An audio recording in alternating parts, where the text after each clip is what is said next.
ভুলেও এই দুই পেশার নারীকে কখনো বিয়ে করবেন না। ফুলশয্যার রাতে এক্সাইটেড হয়ে ডাক্তার স্ত্রীর হাত ধরে যখন আপনি তাকে চুমু খেতে যাবেন, হে ভগবান, তোমার পালস অনেক বেশি, আজ কিছু করো না লক্ষ্মীটি। উকিল স্ত্রী আপনার হাতে গীতা ধরিয়ে বলবে, বলো, যাহা বলিব সত্য বলিব, সত্য ছাড়া মিথ্যা বলিব না।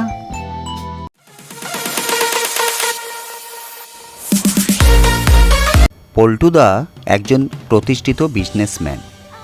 টাকা রোজগারের নেশায় আর বিয়ে করে উঠতে পারেনি। বন্ধুরা সবাই একে একে বিয়ে করে নিয়েছে, খালি পল্টুদাই এখনো পর্যন্ত চিরকুমার হয়ে আছে। তাই শেষ পর্যন্ত পল্টুদা ডিসাইড করে নিল যে এইবার বিয়েটা করেই নেবে।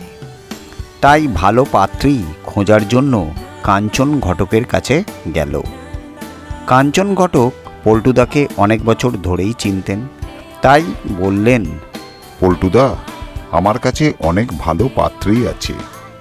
পাত্রী কি করে? পাত্রী প্রাইমারি স্কুলের শিক্ষিকা। ডাক্তার বা উকিল পাত্রী নেই, একেবারে প্রাইমারি শিক্ষিকাই রয়েছে আপনার কাছে? ভুলেও এই দুই পেশার নারীকে কখনো বিয়ে করবেন না। কেন ঘটক ভাই, অসুবিধা কি আছে?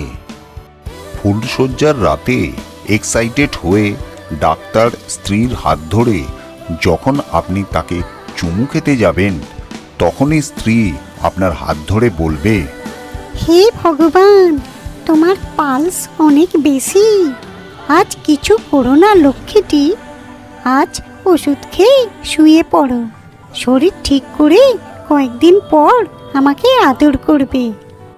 ব্যাস হয়ে গেল আপনার ফুলশয্যার রাতের আনন্দ। আপনি চুপচাপ স্ত্রীর কথা শুনে শুয়ে পড়লেন। পল্টুদা বেজার মুখে ঘটককে জিজ্ঞেস করল, আর পাত্রী উকিল হলে কি হবে? আপনি স্ত্রীর হাত ধরার আগেই উকিল স্ত্রী আপনার হাতে গীতা ধরিয়ে বলবে, বলো, যাহা বলিব সত্য বলিব, সত্য ছাড়া মিথ্যা বলিব না।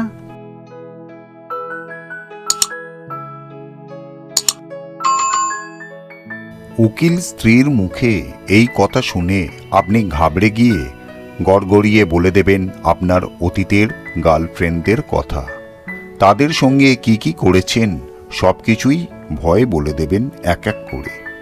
ব্যাস ফুলশয্যার রাতেই ডিভোর্স ফাইল করবেন বলে শুয়ে পড়বেন আপনার উকিল স্ত্রী, আর আপনারও মাটি হয়ে গেল ফুলশয্যার রাতের আনন্দ। পল্টুদা কিছুটা চুপসে গিয়ে বলল, আর শিক্ষিকা হলে কি হবে? স্কুলে হাতের লেখা খারাপ হলে টিচার কি বলে? বলে, ভালো হয়নি, যাও আবার চেষ্টা করো।